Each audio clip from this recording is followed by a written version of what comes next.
वाला खत्म हो गया। अब हम लोग पूरा एंटर कर रहे हैं evaluation of risky proposal for investment decision. ये पूरा एक टॉपिक है, इसके अंदर बहुत सारा मेथड है, एक एक करके पढ़ रहे हैं। पहला, इन्वेस्टमेंट डिसीजन अंडर अनसर्टेनिटी। देखो, अनसर्टेनिटी और रिस्क का मतलब क्या होता है? अनसर्टेनिटी का मतलब होता है जिसमें क्या होने वाला है वो मेरे को नहीं पता। जैसे कि अगर हम एक डाइस थ्रो करते हैं, उसमें 6 आने का चांस कितना है, इसको कहते हैं रिस्क। मेरे को पता है जो भी होगा 1 से 6 तक ही आएगा। एक कॉइन को टॉस करने में हेड आने का रिस्क कितना है? हाफ, 50%। या तो हाफ, या तो हेड आएगा या तो टेल आएगा, इसको रिस्क कहते हैं। जहां मेरे को आउटकम पता है, मतलब ये पता है कि या तो हेड आएगा या तो टेल आएगा, इसके अलावा कुछ नहीं होगा। जैसे अगर हम लोग एग्जाम देते हैं तो हम लोग को पता होता है या तो फेल होंगे या तो पास होंगे।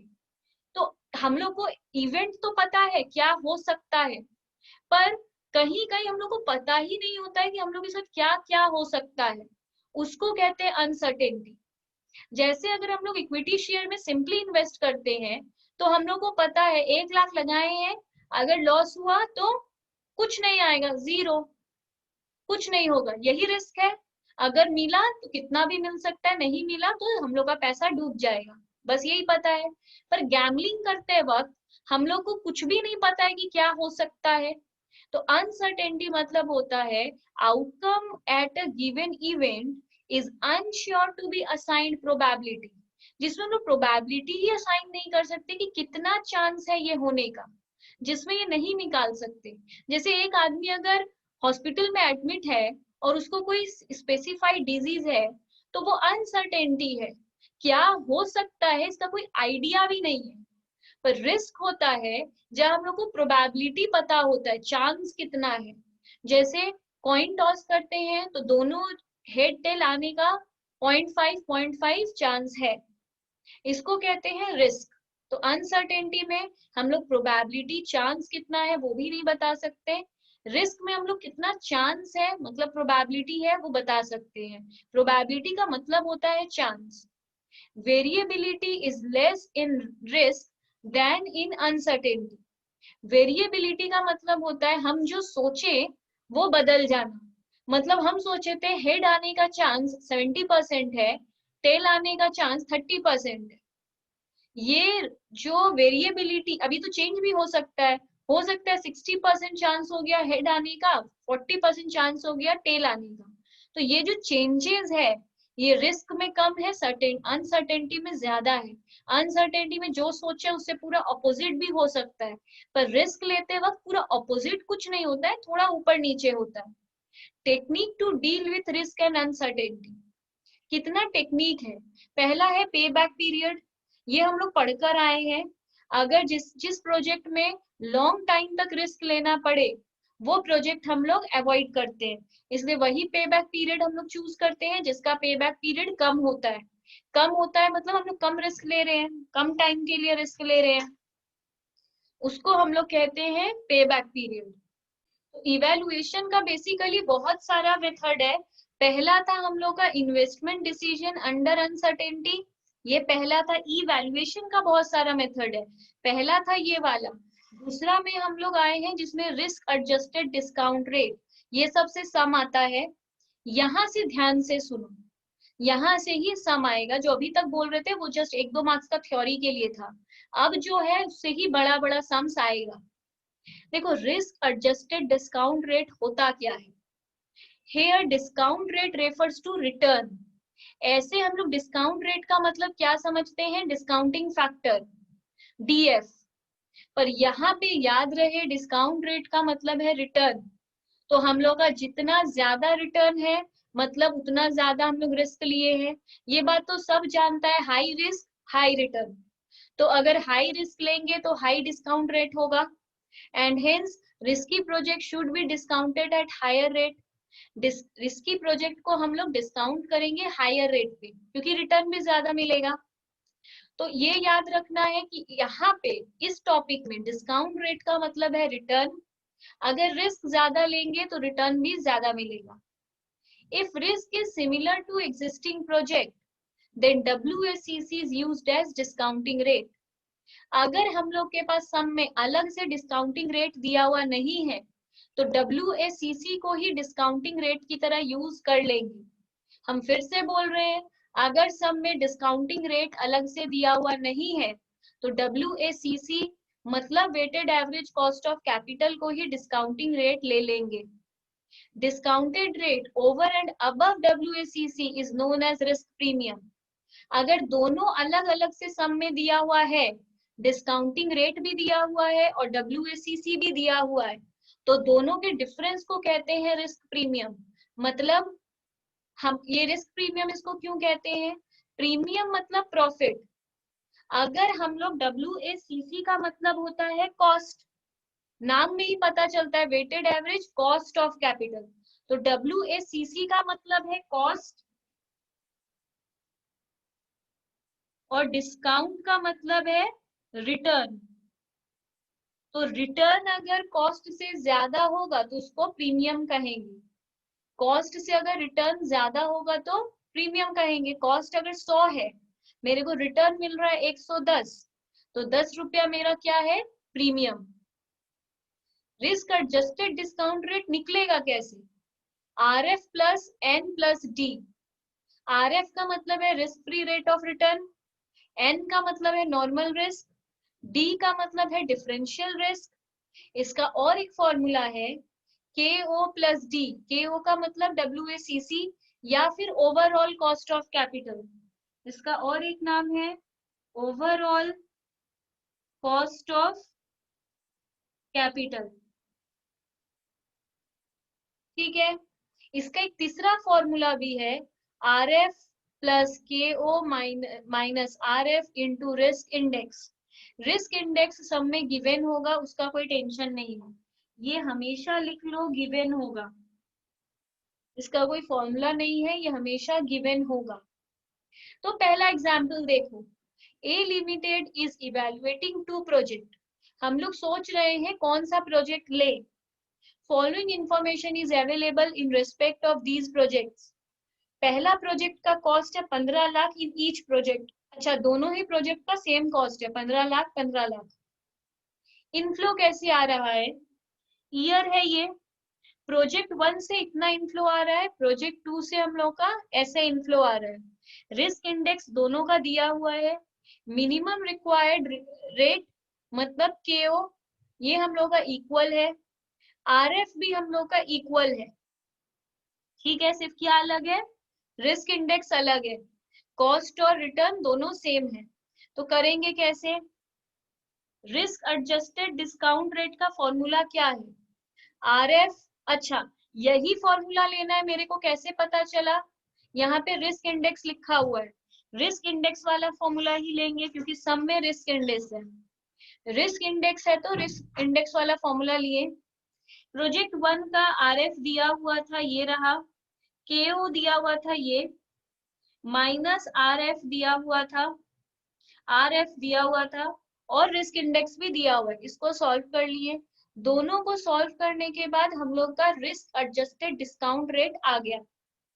अब ये रेट तो आ गया, प्रोजेक्ट कैसे डिसाइड करेंगे? हम लोग नॉर्मली NPV निकालेंगे जैसे निकालते थे। ईयर हम लोगों को पता है, प्रोजेक्ट 1 का इनफ्लो भी सम में दिया हुआ था, हम लोग को पता है। DF कितना है? 19%, जो हम क्लियरली बताए थे, रिस्क एडजस्टेड डिस्काउंट रेट ही DF है, तो ये 19% है। तो 19% का कैसे निकलेगा? ये हम लोग को बहुत अच्छे से पता है, 1.19 मतलब 1 लेते हैं, 1 तो लेते ही हैं, पॉइंट देके जितना DF दिया है 19 वो, फिर डिवाइड इक्वल टू, तो कितना आएगा? 0.8403। इस तरह हम लोग ये सारा करेंगे। तो इस तरह हम लोग रिस्क एडजस्टेड डिस्काउंट रेट निकाल कर उसी को DF मानेंगे और DF मान के जैसे पहले NPV करते थे वैसे ही करेंगे तो अपना ये NPV आ जाएगा। अब दोनों में हम लोग को पता है हायर NPV किसका है? प्रोजेक्ट 2 का। तो हम लोग यहाँ डिसीजन में लिख देंगे कि प्रोजेक्ट 2 इज एक्सेप्टेबल। यहाँ पर ये वाला प्रोजेक्ट हम लोग का एक्सेप्टेबल है, तो वो इवेलुएट करने बोला था 2 प्रोजेक्ट को, हम लोग ये वाला प्रोजेक्ट खरीदेंगे। उसके बाद आ रहा है थर्ड मेथड, जिसका नाम है सर्टेनिटी इक्विवेलेंट अप्रोच, CEA। इसमें क्या होता है, estimated cash flow over the life of project is converted to its certainty equivalent. इसका क्या मतलब हुआ, देखो हम लोग जब कोई मशीन खरीदते हैं तो उसमें हम लोग को बोलता है कि आपको इतना इतना कैश फ्लो आ जाएगा। जैसे कि अगर लास्ट सम को हम लोग उठाएं तो वो लोग बोला कि आप अगर प्रोजेक्ट 2 लेते हैं तो आपको ऐसे ऐसे इनफ्लो आ जाएगा, पहला साल 7 लाख, दूसरा साल आपको 6 लाख मिल जाएगा, तीसरा साल आपको 5 लाख मिल जाएगा। ये वो हम लोग को क्या बताता है, एस्टिमेटेड बताता है कि आप ये मशीन खरीद लीजिए, आपको पहला साल इतना इनफ्लो मिलेगा, दूसरा साल इतना इनफ्लो मिलेगा। वो तो मेरे को एस्टिमेटेड बताता है, कंफर्म तो बोलता नहीं है कि आपको इस मशीन को खरीदने से 7 लाख ही मिलेगा, ऐसे तो वो बोल नहीं सकता। तो ये डेफिनेटली एस्टिमेटेड इनफ्लो रहता है, क्योंकि वो मेरे को बेचते वक्त बताता है कि आपको इतना मिल जाएगा। तो जब हम लोग डिसीजन लेते हैं सर्टेन कैश फ्लो को लेकर, क्योंकि कुछ कैश फ्लो सर्टेन है, हमको पता है आ जाएगा, कुछ का हमको भी डाउट है कि आएगा या नहीं आएगा। जैसे डेटर लोग को जब हम लोग उधार में कुछ बेचते हैं तो 20,000 का सामान डिफरेंट आदमी लोग को बेचे हैं, मेरे को कितना मार्केट से मिलना चाहिए 20,000, इनफ्लो कितना आना चाहिए 20,000, पर मेरे को लग रहा है कि एक आदमी है जो 2,000 का सामान मेरे से लिया था, वो पैसा नहीं देगा, मेरे को लग रहा है, तो वो मेरा अनसर्टेन इनफ्लो है, मेरे को लगता है कि वो नहीं देगा। तो 18,000 सर्टेन है, 2,000 अनसर्टेन है। तो यहाँ पे भी वैसे ही होता है, कुछ कैश फ्लो सर्टेन होता है, कुछ कैश फ्लो अनसर्टेन होता है। यहाँ पे हम लोग सम बनाते हैं सिर्फ सर्टेन कैश फ्लो को लेकर।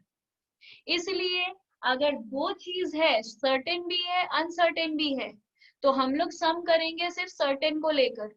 This certain cash flow are calculated, ये सर्टेन कैश फ्लो हम लोग को निकालना है, and used as cash flow to find NPV. और जैसे एनपीवी निकालते हैं वैसे ही निकाल लेंगे, इसमें कैश फ्लो सिर्फ सर्टेन वाला ही लेना है, ठीक है। तो सर्टेन कैश फ्लो का मतलब क्या हुआ, रिस्कलेस, जिसमें रिस्क है ही नहीं, सर्टेन है, पता है मिलेगा ही, तो उसमें हम लोग कोई रिस्क नहीं ले रहे। तो ये कैसे निकलेगा certain cash flow, certain cash flow ही तो निकालना है, तभी तो एनपीवी निकालेंगे। तो सर्टेन कैश फ्लो का फॉर्मूला है estimated cash flow of the project into, estimated के अंदर दोनों घुसा हुआ है, सर्टेन भी अनसर्टेन भी, एस्टिमेटेड कैश फ्लो, जो भी एस्टिमेटेड कैश फ्लो दिया है उससे इनटू करेंगे certainty equivalent coefficient of period. मतलब सर्टेनिटी इक्विवेलेंट कोएफिशिएंट मतलब सर्टेन इक्विवेलेंट मतलब मेरे को पता है कितना पोर्शन उसका सर्टेन होगा। मतलब अगर हम 10,000 का मेरा एस्टिमेटेड कैश फ्लो है तो से उसमें 60% सर्टेन होगा, तो 10,000 का 60% 6,000 रुपया। The risk-less cash flows are discounted at risk-free rate to find NPV। यहाँ पे हम लोग DF किसको ले रहे थे, यहाँ पे हम लोग DF ले रहे थे, रिस्क एडजस्टेड डिस्काउंटिंग रेट को DF लिए थे। यहाँ पे हम लोग DF किसको लेंगे, रिस्क फ्री रेट को। हम लोग RF जो रहता है risk free rate of return, इसको DF की तरह लेंगे। तो ये सब में अलग अलग है, याद रखना। रिस्क एडजस्टेड डिस्काउंटेड रेट में हम लोग DF लेते हैं, रिस्क एडजस्टेड डिस्काउंटिंग रेट को। सर्टेनिटी इक्विवेलेंट अप्रोच में हम लोग DF लेते हैं, risk free rate of return को। डिफरेंस क्या है फिर इन दोनों में, रिस्क एडजस्टेड में और सर्टेनिटी इक्विवेलेंट में, यहाँ पे हम लोग एडजस्ट करते हैं रिस्क को, यहाँ पे हम लोग एडजस्ट करते हैं रिस्क को डिस्काउंट रेट पे, यहाँ पे हम लोग एडजस्ट करते हैं कैश फ्लो को, यहाँ पे हम लोग एडजस्ट कर रहे थे रिस्क को, यहाँ एडजस्ट कर रहे हैं कैश फ्लो को, यहाँ एडजस्ट कर रहे हैं डिस्काउंटिंग रेट पे, यहाँ पे एडजस्ट कर रहे हैं रिस्क फ्री रेट में। तो यहाँ पे सम में क्या दिया हुआ रहेगा, risk free rate of return 5%, year दिया हुआ है 4 साल, एक्सपेक्टेड कैश फ्लो दिया हुआ है, इसका ये हम लोग को दिया हुआ रहेगा, सीई मतलब सर्टेनिटी इक्विवेलेंट, ये सब में गिवन रहेगा, तो सर्टेन कैश फ्लो निकल जाएगा, इनटू कर लेंगे, मतलब 10 लाख हमको लगा था पैसा मिलेगा, जिसमें 90% हम श्योर है कि मिल जाएगा, तो 9 लाख, वैसे हम सारा सर्टेन कैश फ्लो निकाल लिए। उसके बाद डीएफ 5% को डीएफ लेंगे क्योंकि रिस्क फ्री मेरा 5% है, तो यहाँ पे फिर प्रेजेंट वैल्यू निकाल के एनपीवी निकालो। इसके बाद आगे बढ़ रहे हैं, इस मेथड के बाद है हम लोग का standard deviation in capital budget. देखो स्टैंडर्ड डेविएशन का सिंपली मतलब है रिस्क, ये हम लोग को पता होना चाहिए। स्टैटिस्टिक्स में इसका अलग मीनिंग है, पर जब ये हम लोग का फिनेंस में आ जाता है तो फिनेंस में हमेशा स्टैंडर्ड डेविएशन, मेरा स्टैंडर्ड का यहाँ पे आर देन डी होगा, स्टैंडर्ड डेविएशन का मतलब रिस्क होता है। तो एसडी का फॉर्मूला क्या है, स्टैट्स वाला फॉर्मूला डेफिनेटली नहीं चलेगा, डेविएशन डिवाइडेड बाय फ्लक्चुएशन। अगर मतलब समझाएं डेविएशन का, तो डेविएशन का मतलब क्या है, एक्चुअल माइनस एक्सपेक्टेड। मतलब अगर हम एग्जाम देने के पहले सोचे थे कि मेरा 100 में 80 आएगा, बट रियल में मेरा कुछ भी हो सकता है, मेरा 85 भी आ सकता है, 80 भी आ सकता है, 75 भी हो सकता है, तो हम जितना दूर है, हम एक्सपेक्ट किए थे 80, मेरा आ गया 85, तो मेरा कितना डेविएशन हुआ, 5 का, तो उसको कहते हैं डेविएशन। हम जो एक्सपेक्ट किए थे और जो एक्चुअल में हुआ, दोनों के डिफरेंस को कहते हैं डेविएशन। और फ्लक्चुएशन फ्रॉम मीन, फ्लक्चुएशन मतलब पता है ऊपर नीचे होते रहना, तो वहां यहाँ पर फ्लक्चुएशन फ्रॉम मीन, जिसमें हम लोग एनपीवी को ले लेंगे। मीन का यहाँ पे एक्स बार का मतलब है एक्सपेक्टेड वैल्यू, जो हम लोग एक्स बार लेते हैं उसका मतलब उतना हम लोग सोचे थे, जिसको सिग्मा एक्स पी भी कभी कभी अगर कहीं एमसीक्यू में लिखा है समेशन एक्स पी, ये वाला समेशन एक्स पी, तो इसका मतलब समझ जाएंगे मीन है, ये मीन मतलब एक्सपेक्टेड वैल्यू। यहाँ पे अगर x है तो x का मतलब दोनों हो सकता है, एनपीवी भी या कैश फ्लो भी, सम के ऊपर डिपेंड करता है। x का मतलब वो लोग एनपीवी भी दे सकता है, कैश फ्लो भी दे सकता है, एनपीवी दिया मतलब ये दे दिया, कैश फ्लो दिया मतलब ये दे दिया। अब वेरिएंस, वेरिएंस का मतलब सबको पता है S D square, S D का मतलब है रिस्क, तो ये पूरा कॉन्सेप्ट है। अब एक सम है, हम लोग के पास दो प्रोजेक्ट है, दोनों का एनपीवी सेम है। हम लोग पुराने सम्स में बेसिक सम में डिसीजन कैसे लेते हैं, एनपीवी के बेसिस पे, यहाँ एनपीवी के बेसिस पे डिसीजन कैसे लेंगे, दोनों का एनपीवी तो सेम है 10,000 10,000, तो SD of NPV standard deviation कितना है 3,000 और 4,000, तो बोल रहा है which project will you choose, तो हम लोग कौन सा प्रोजेक्ट चूज करेंगे, तो therefore project A will be selected here, SD is lower means risk is lower। हम लोग हमेशा लेते हैं वही प्रोजेक्ट जिसमें रिस्क कम है, तो 3,000 और 4,000 में SD का मतलब है हम लोग का रिस्क, तो रिस्क किसमें कम है, इसमें 3,000 इसमें 4,000, तो जिसमें रिस्क कम है हमेशा वो प्रोजेक्ट हम लोग चूज कर लेंगे। ये सब एमसीक्यू में पूछता है, सब बड़े बड़े सम्स में दे नहीं पाएगा। एग्जाम्पल 2, इसमें एनपीवी अलग अलग है, पर देखो डिसीजन मेकिंग में प्रॉब्लम होगा। सोचो कोई एनपीवी के हिसाब से गया तो हायर एनपीवी किसमें है, इसमें, तो वो बोलेगा प्रोजेक्ट वाई ले लो, कोई बोलेगा अरे पर इसमें रिस्क कम है, तो हम मेरे हिसाब से ये लेना चाहिए, तो दोनों जन में तो लड़ाई होने लगेगा। जो जिस तुम बोलोगी मैम आप तो बोले थे एनपीवी जिसमें ज्यादा है वो वाला लेंगे, तो मैम हम वाई ले लेंगे, हम बोलेंगे नहीं पर और भी कॉन्सेप्ट है जिसमें एसडी कम होता है वो लिया जाता है, तो करे क्या, तो ये करेंगे कि पहले x का और y का हम लोग एसडी निकाल लेंगे, ऐसे एसडी ऑफ एनपीवी नहीं, एसडी ऑफ प्रोजेक्ट, पूरा प्रोजेक्ट का कितना रिस्क है, ठीक है। तो x का फॉर्मूला क्या था हम लोग का, देखो 2,000 मतलब एसडी ऑफ एनवी मतलब SD of NPV divided by NPV, deviation था ना, डेविएशन मतलब एसडी, ठीक है यहाँ पे, तो यहाँ पे लिख लो SD of NPV divided by expected NPV as standard deviation of NPV divided by NPV।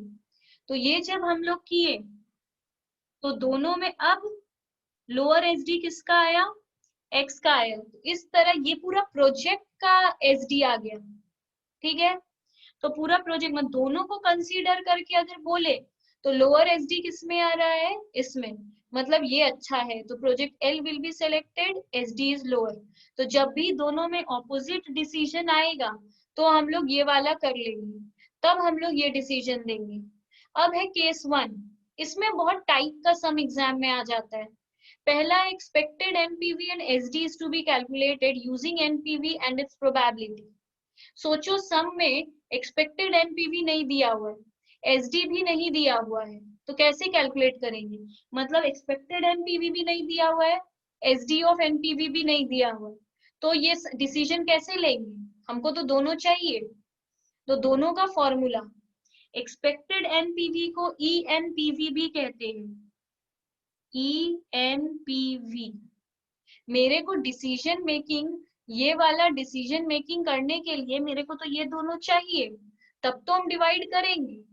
तो ये निकालेंगे कैसे, एक्सपेक्टेड NPV का फॉर्मूला है sum of NPV into probability. NPV और प्रोबेबिलिटी का जो टोटल आएगा वो यहाँ ले लेंगे। और SD ऑफ NPV कैसे आएगा, जो स्टैट्स में SD का फॉर्मूला है वही x minus x bar square under root into P, P means probability, ठीक है। अब इसके बाद एक सम देखो, ईयर दिया है मेरे को 3, NPV ऑफ प्रोजेक्ट दे दिया है और प्रोबेबिलिटी दे दिया है। मेरे को क्या निकालना पड़ेगा, एक्सपेक्टेड NPV।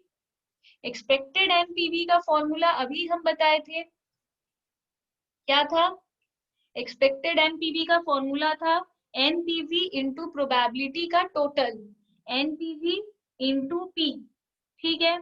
तो NPV कितना है 5000 और 7000 और 8000, ये सब में गिवन है।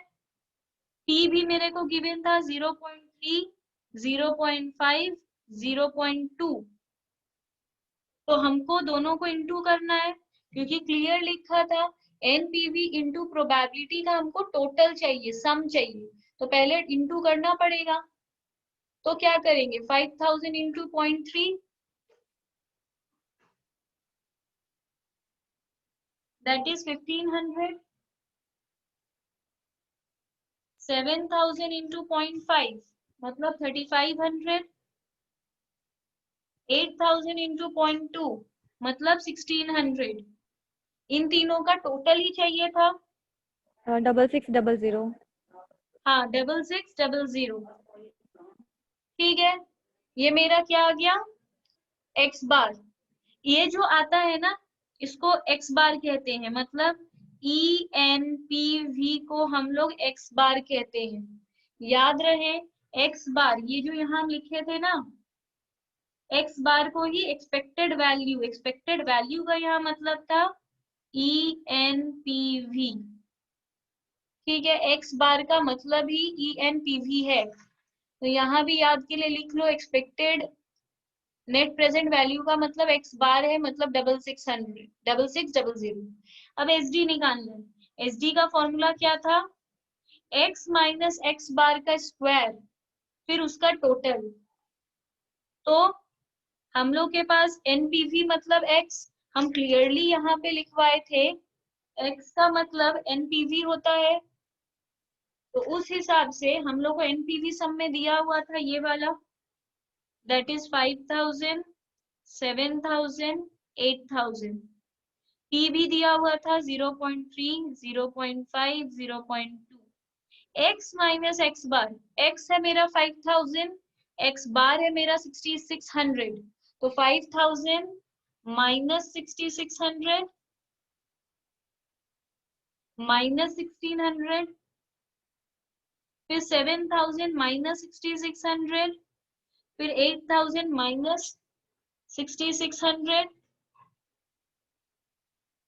फिर इसका स्क्वायर करना है, मतलब 1600 into 1600, that is 256,000,000, 4 4s are 16, 00,000, then 1,96,000,000, ये हम लोग का आ गया। अब हम लोग को क्या चाहिए, इसका टोटल,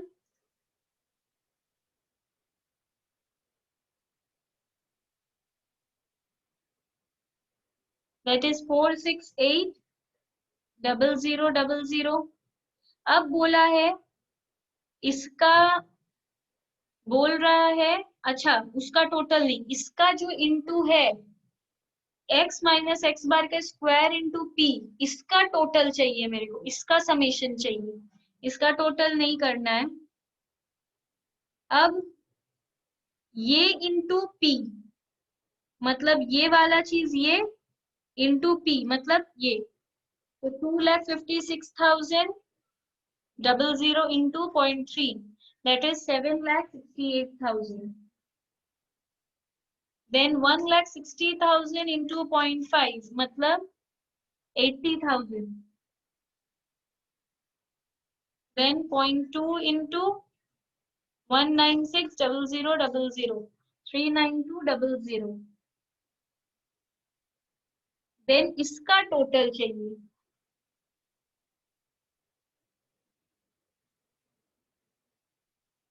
12,40,000। तो ये हम लोग का आ गया 12,40,000। अब एक्चुअली प्रोजेक्ट एसडी, हम लोग एसडी फाइनली कैसे निकालेंगे, एसडी ऑफ एनपीवी निकला, एसडी कैसे निकलेगा, एसडी का फॉर्मूला हम अभी लिखा है, एसडी ऑफ एनपीवी मतलब 12,40,000 डिवाइडेड बाई 6,600, तो हम लोग का आ जाएगा 187 पॉइंट ये। अब हम लोग जो इसके केस 2 में जा रहे हैं, ये इंपॉर्टेंट है, ज्यादातर क्वेश्चन पेपर अगर हम लोग उठाएं तो हम लोग को केस 2 से सम नजर आएगा, जिसमें बोलेगा expected NPV and SD is to be calculated using cash flow and its probability. इसमें बोला था using NPV and its probability, इसमें बोल रहा है using cash flow and its probability. ठीक है, तो फॉर्मूला तो वही रहेगा, सिर्फ एनपीवी की जगह कैश फ्लो वर्ड यूज करेंगे। एक्सपेक्टेड एनपीवी का क्या फॉर्मूला होता है, एनपीवी तो हम लोग जानते ही हैं, present value of inflow minus present value of outflow, तो जो एनपीवी पढ़कर आए हैं इसमें एनपीवी का वही फॉर्मूला है। देखो, अगर एनपीवी से कर रहे थे तब फॉर्मूला चेंज हुआ था और प्रोबेबिलिटी आ गया था, और अगर हम लोग कैश फ्लो निकालना है, कैश फ्लो यूज करके निकालना है, तो सेम फॉर्मूला एनपीवी का जो इतने टाइम से कर रहे हैं, present value of inflow minus present value of outflow.